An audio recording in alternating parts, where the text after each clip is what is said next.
Hakkın en çetin gününde uzattın xilas elini. Milletin en çetin anında çattın, xilas ettin elini.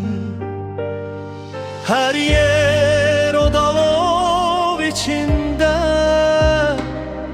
İnsanlar gözü yaşlıydı. Vətən sevgisi qəlbində, xalq Heydər hayqırdı.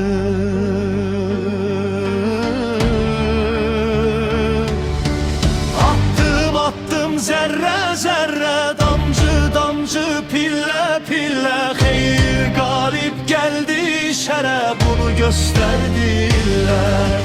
Attım attım zərrə zərrə,